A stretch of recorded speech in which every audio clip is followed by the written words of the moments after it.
कोई नहीं कह सकता है। जिन लोग इस जंग में शरीक होंगे उनसे कितने लोग निकलेंगे जिंदा होकर, कोई बात नहीं है। हम जिंदा रहेंगे या तो मरेंगे, कोई बात नहीं है। बात कोई सही बात यह है, अहम बात यह है, आखिर में हमारी कामयाबी होगी, हिंदुस्तान आजाद होगा।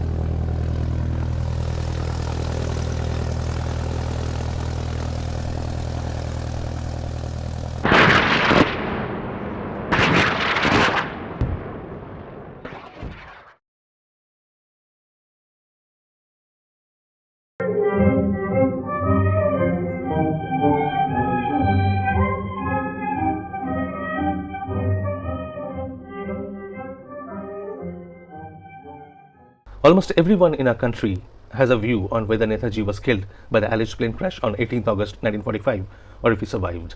Yet, only a handful are familiar with the facts. That's primarily because the case is extremely complicated. The complex web of characters, locations, and the constantly evolving situation in August 1945 can be mind-numbing. As a result, most people argue from a position of belief, not facts. We will critically examine all the hypotheses regarding Netaji's fate in light of the huge amount of information that we now have because of the transparency campaign undertaken by Mission Netaji since 2006. The news regarding Netaji's death was announced by the Japanese domain news agency on the 23rd August 1945, a full 5 days after the alleged plane crash. Although this report was announced by the Japanese news agency, the copy was drafted and the final copy was approved by Netaji's Publicity and Propaganda Minister S.A. Iyer. And this report said that Netaji was going to Tokyo and that he died in a hospital in Japan. So let us go back to the sequence of events, but before we do that, I would like to highlight two more issues. First, Netaji's ability to maintain secrecy. When the Khosla Commission was operating, Niharendu Dattu Majumdar, a barrister and a former law minister of Bengal, asked S.A. Iyer one very simple question. He asked whether Iyer was aware of what Netaji did in his last visit to Tokyo in October-November 1944.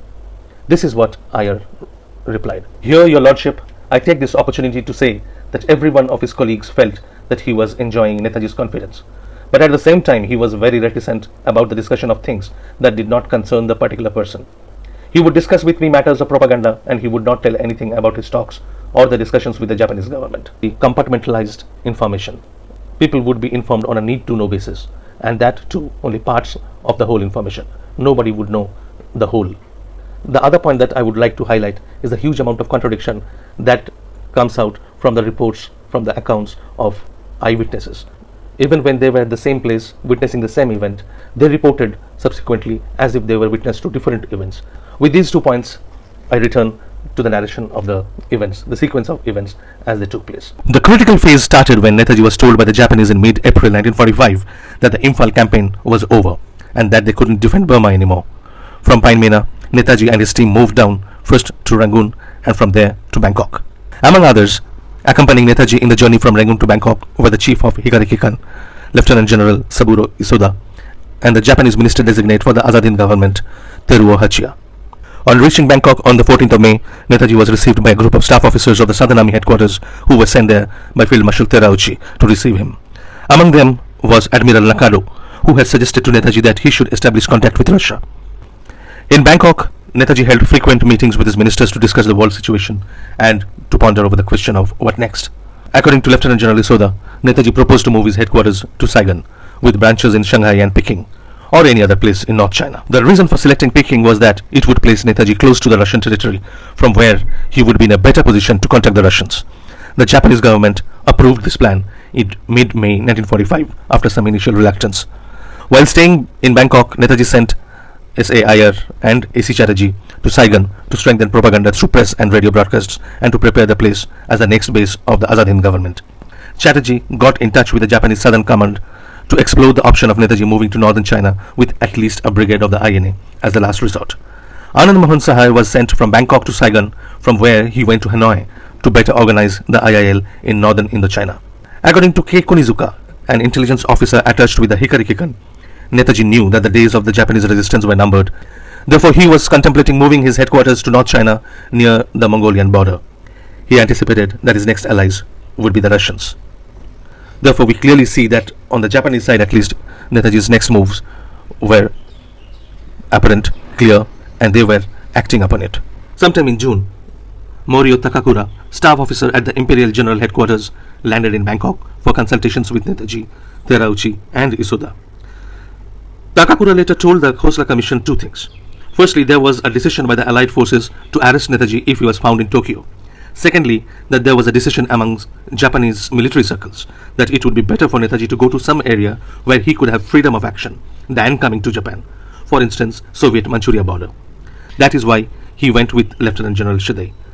The IGHQ was aware that Netaji was moving to Manchuria with Shide. After staying in Bangkok for a few weeks, Netaji moved the headquarters to Singapore on 16 June. Things started moving rapidly from August. Hiroshima and Nagasaki were bombed on the 6th and 9th of August. On 11th August early morning, Netaji got the news of Russia's invasion of Japan. According to Iyer, on the 12th morning, Netaji was informed of Japan's surrender. Netaji was at Seremban during this period. With him on the morning of 12th August were Major General Alagappan, Colonel G. R. Nagar, Colonel Habibur Rahman, and A.C. Iyer. Also present were Lakshmaya and Ganapati. Netaji asked Raghavan and Swami from Penang and John Thevi from Ipoh to join him at Singapore, where he moved on the morning of the 12th. Major General Kiani and Habibur Rahman had also been sent for. In Singapore, Netaji held a meeting on 12th August late evening, which continued till the early morning of 13th August to discuss organizational and administrative measures to be taken. Meetings continued till the afternoon of 14th August. The same evening, the Azad Hind government's legal advisor A.N. Sarkar arrived from Bangkok. Meetings resumed. The agenda, of course, was to decide the next course of action. Habibur Rahman recalled that when A.N. Sarkar and some others suggested that Netaji should leave Singapore and go away to some other safer place, as the Allies would adopt a very vindictive attitude towards him, Netaji refused. Iyer also recalled that during these meetings it was more or less decided that Netaji would stay on in Singapore with all the ministers and face the British when they eventually landed on the island.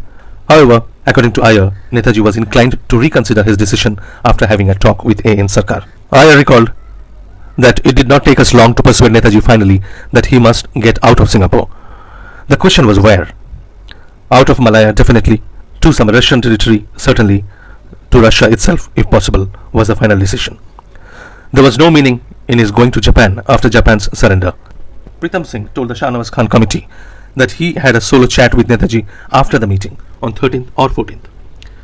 And then itself, Netaji told him that he had already contacted Russia through the Japanese Foreign Minister Shigemitsu, but did not divulge his plan. Netaji selected 6 people to accompany him: Habibur Rahman, Colonel Pritam Singh, Major Abid Hassan, Debnath Das, Major N.G. Swami, and S.A. Iyer. Remarkably, on the 15th of August, Major General Alagappan gave Netaji a map of the land route from Hanoi to Harbin in Manchuria, up to crossing the river Amur. Now it is anybody's guess why Netaji would ask for such a map if he was not already firmed up in his mind that he was going to Manchuria. At 9:30 a.m. on 16th August, Netaji boarded the flight for Bangkok. Kunizuka, who was in Bangkok, later recalled that as soon as Netaji reached Bangkok, he went to the residence of General Isoda for a discussion on the next course of action. It was decided that the next day Netaji would fly to Saigon. According to Negishi, the army headquarters suggested to Netaji that a plane was proceeding to Manchuria with General Shide on board. General Shide was supposed to be an expert on Russian affairs in the Japanese army and was considered to be a key man for negotiations with Russia. It was suggested that Netaji should accompany him to Manchuria. The flight took off from Bangkok around 8 a.m. on the 17th of August and reached Saigon around 10 a.m. Prior to the journey from Bangkok to Saigon, Kunizuka informed Netaji that the plane from Bangkok will only take him till Saigon. The Japanese expeditionary forces in Saigon would make arrangements for his journey to Manchuria. According to Isoda, they were received at the aerodrome by Colonel Tada of the Southern Army, who told them that there was only one seat available. It was then decided that Isoda would fly to Dalat, the headquarters of Terauchi, and try to negotiate for more seats. At Dalat, Terauchi's office told Isoda that he had agreed to make available 2 or 3 seats besides Netaji's. However, on reaching back Saigon, Isoda was again informed by Tada that only one additional seat could be spared. Netaji insisted in taking the full party with him, but finally agreed, after consultation with them, to go with only one more person, only on the condition that the rest of his party would follow the next day. At this very moment, Netaji removed any remaining vestige of confusion about his destination. Isoda recalled that Netaji told me at Saigon in his house that he would like to go to Russia via Dairen. After reaching Dairen, he would try and contact the government in Tokyo by flying directly from Dairen to Tokyo. If circumstances did not permit this, then he would proceed direct to Russia from Dairen.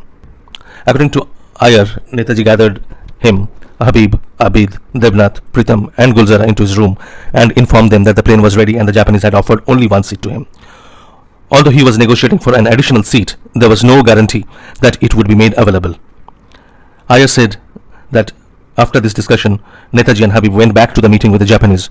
A few minutes later, he came back to inform that he was getting one more seat and that Habib would accompany him. Regarding the destination of the flight, Iyer wrote, "We did not ask him and he did not tell us. But we knew and he knew that we knew." The plane was bound for Manchuria. Information that Netaji was heading to Manchuria was not limited only to those around him. When Anand Mohan Sahai was informed between 18th and 20th August that Netaji had left for Tokyo, instead of trying to go to Tokyo, Sahai tried to get a transport to Manchuria. I hoped either to rejoin him in Manchuria or to reach there earlier to make arrangements for his reception, Sahai told his interrogators. Netaji and his companions left in two cars, Netaji, Habib and Iyer in one, and Gulzara, Pritam, Abid and Devnath in the following car. As we drove into the aerodrome, we could hear the terrific roar of the engine of the plane. We were told that the engine had been running for nearly an hour by the time we arrived there. Lieutenant General Shidei had been waiting in the aerodrome for nearly 2 hours. The second car arrived nearly half an hour late. Netaji had to wait for an important piece of luggage that was in that car. The luggage from the second car was almost catapulted into the plane, Iyer remembered. Netaji hurried towards the plane, shook hands with Shidei, who was accompanying him, said goodbye to Isoda and Hachiya, and then turned to us. "Well, Jai Hind, I will meet you later," he said, giving a vigorous handshake. The plane took off at 5:15 p.m. The team returned with the hope that the Japanese would give them a plane to take them to Netaji the next day, or at least the day after. The flight plan of that plane was from Saigon to Turin, from Turin to Haito in South Formosa, and from Haito to Taihoku in North Formosa, from there to Dairen, and from Dairen to Tokyo. There were about 14 or 15 passengers in that plane. There was a pilot, the co-pilot, a navigator, a radio operator, 2 or 3 engineers. Apart from these 6 or 7 flight crew, 4 of the passengers were traveling to Tokyo. Lieutenant General Shidei was the only one going to Dairen. The flight took off from Saigon around 5 or 5:30 in the evening and reached Turin in about 2 hours. Since it was already evening, they decided to make a night halt instead of continue flying. After spending the night in Turin in a hotel, early next morning they started towards Haito. But during the flight to Haito, they got the message that the Russians had occupied Port Arthur. On receiving the message, the Japanese officers decided that they wouldn't make a stop in Haito but fly directly to Taihoku. Now, from this point onwards, various versions are available regarding what happened next. So, for the sake of convenience, to make it easy to understand, we will take Habibur Rahman's version as the baseline. Habibur Rahman himself gave various contradicting versions himself later on to different agencies whenever he was interrogated. But there is a more or less, we will take the consistent parts and take that as the baseline. So, the flight landed at Taihoku around 2 p.m. in the afternoon. While the plane was being refueled, the passengers were asked to step out and have a light lunch. During the flight from Turin to Taihoku, the plane was flying at around 14,000 feet, so Habib was feeling cold. So after he stepped out of the plane, he changed to a full-sleeved bush-shirt coat, breeches and top boots. Habib asked Netaji whether he was feeling cold, but Netaji said he didn't. Anyway, Habib took out Netaji's pullover and handed it over to him. Over the next half hour, they had a light lunch of sandwiches and bananas. Once all this was done, they emplaned and the flight took off around 2:35 p.m. It circled over the aerodrome a few times at a few hundred feet height and then turned north or northeast. Just after 5-6 minutes of flight, when the plane was still gaining height, Habib heard a deafening noise, as if a cannon shell had hit the starboard side of the plane. The plane started wobbling and nosedived with a wailing noise. Within a few seconds, it crashed on the ground. Its fourth portion split and caught fire.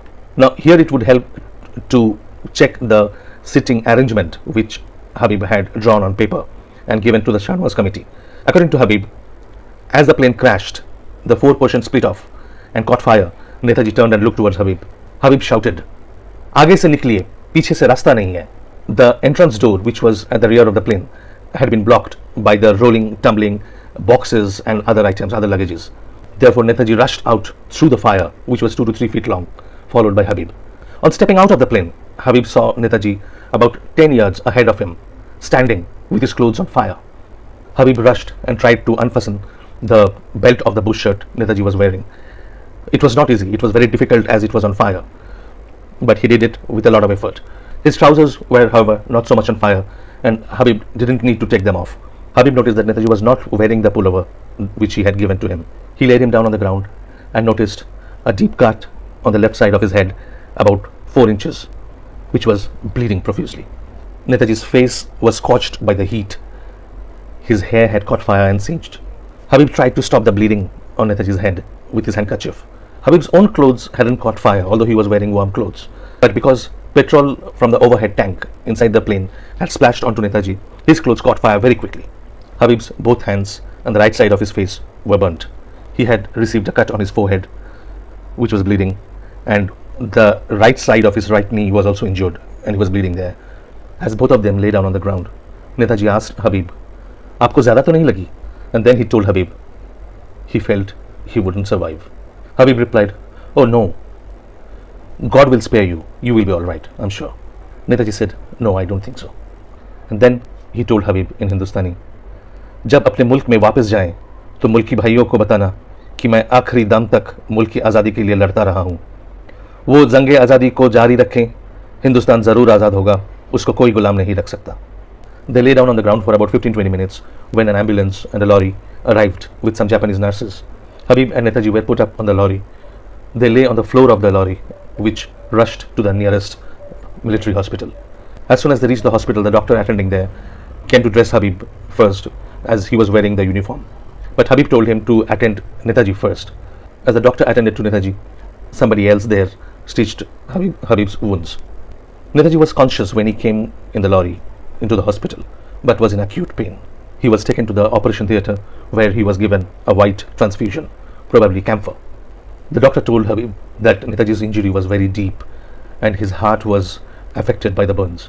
When Netaji was brought back from the operation theatre, he was semi-conscious but didn't talk much.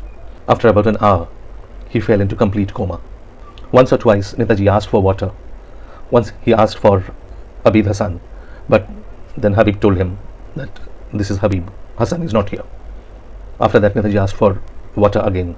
Thereafter, he was completely unconscious. In the meantime, some officers from the army headquarters and a civilian interpreter called Juichi Nakamura arrived in the hospital. Both Netaji and Habib knew Nakamura from beforehand. According to Habib, Netaji expired at around 9 p.m., about 6 hours after the crash. Habib told Nakamura that he should inform the army headquarters and request them to allow Habib to take Netaji's body to Singapore, where everyone in the Azadin government and the INA were at that time. The next morning, that is on the 19th, Nakamura arrived again, and this time with a Japanese army officer. When Habib repeated his request to the officer, he assured that he would try to make it happen. By the afternoon, a coffin made of camphor wood had arrived from the army headquarters. Netaji's body was put in the coffin, wrapped in white cloth with cotton padding, and the lid, the box, was nailed. It was closed by nailing. Habib was under the impression that this was being done so that the body can be transported conveniently. Habib again asked the interpreter Nakamura to place his request to the army headquarters for transporting Netaji's body to Singapore, and he also talked to the present army officers to help him get the permission. They all assured that that will be done and that can be done. Habib also asked Nakamura to find out about the luggage, what happened to the luggage that they were carrying. Nakamura returned in the afternoon to inform Habib that everything was completely burnt and only a few pieces of charred jewelry had been recovered, and they were kept in a box and preserved, stored in the army headquarters under a guard. But there was still no news about transportation of Netaji's body to Singapore. So Habib sent Nakamura again to the army headquarters, and in the evening he was informed by Nakamura that transporting the body wouldn't be possible. The coffin could not be put in a bomber plane. This was confirmed the next morning, the morning of the 20th August, by a staff officer from the headquarters who told Habib that they had measured the coffin and found out that such big a coffin will not fit into the bomber. Naturally, Habib asked them why they couldn't arrange for a bigger plane, but the Japanese informed him that a bigger plane was not available at that time. Thereafter, Habib tried to find out if it was possible to embalm Netaji's body, but the Japanese said that they did not have the requisite medicine in stock to do that. So it was decided on the 20th morning that the body would be cremated. In the same morning, that is the 20th morning, a photographer arrived and took a photograph of Habib sitting by the side of the coffin. The lid of the coffin was removed and Netaji's body was uncovered for taking photograph. But only the upper part of the body, not the lower part. The lower part was not uncovered. The head was still bandaged. The face was open, but it was swollen and disfigured. The upper part, the chest, was covered with white ointment. The signs of burns were visible. The hands were also burnt, but the arms were all right. One of his fingers was damaged. The abdomen was swollen. The photo of the body, excluding the face, the remaining photo of the remaining body was taken at Habib's request. It's important to remember here the description that Habib had given, that the upper part was uncovered and only the lower part was covered, and the photograph did not have the face. The chest was visible with burn marks, arms were all right, hands were burnt, the abdomen was swollen. The photograph was taken in this manner. This is what should have come in the photograph. Surprisingly, the photograph that we have shows this. Once this was over, Habib was informed that the arrangements for the cremation had been made. Soon the coffin was loaded into one lorry. The coffin was escorted by 2 lorries full of Japanese soldiers, an officer from the hospital, and other Japanese army officers in 4 cars. There were also a few civilians, according to Habib. Once they reached the crematorium, the body was taken out from the lorry and taken inside. The body of Netaji was taken out from the coffin, put on a stretcher kind of thing, and inserted inside the incinerator. The fire was burning underneath. The door of the incinerator was locked and the key was given to Habib.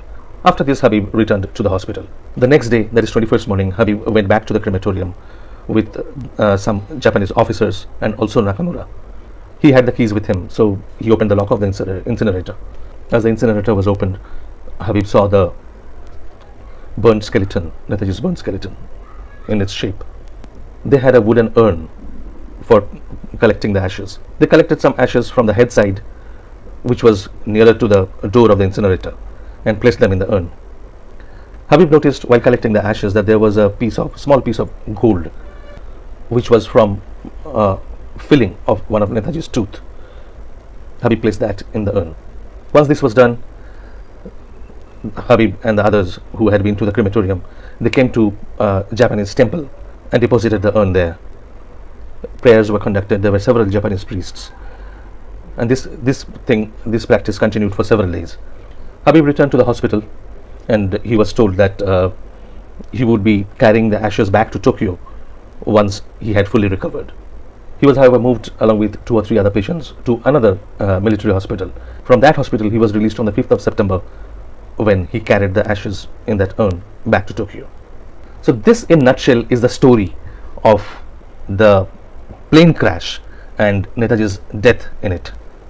While all this was apparently going on in Taihoku, something very weird was happening back in Saigon. As you would remember that while boarding the plane from Saigon, Netaji had left behind 5 of his handpicked, chosen colleagues behind. Netaji agreed to board the plane from Saigon only on the condition that these 5 people would be put on a plane to reach him, to get together with him the next day. But what happened is absolutely inexplicable. The next day, that is 18th of August, there was no plane for these 5 people. Who were these 5 people? Major Abid Hassan, Colonel Pritam Singh, SAIR, Debnath Das, and Colonel Gulzara Singh. So on 18th, when they inquired with the Hikari people, they were told no plane was available. On the 19th, they were told the same thing. Finally, on the 20th, they were told that a plane is available, but all of them cannot travel together. They would be taken to Netaji in two separate planes. In one plane, SAIR would be traveling with some Japanese officers directly to Tokyo. And in another plane, the remaining 4 of them would be taken. Where? They were not told. They were just told that they would be taken to Netaji. So when these 4 boarded the plane, after a few hours, they found themselves in Hanoi. They were surprised that they were taken to Hanoi. But Hanoi had been, in their own discussions, they themselves had been thinking that it would be easier to reach Manchuria from Hanoi. In Hanoi, Anand Mohan Sahai was there. So these 4 people went and stayed with him. Soon they were joined by Colonel A.C. Chatterjee, his assistant, and John Thivy.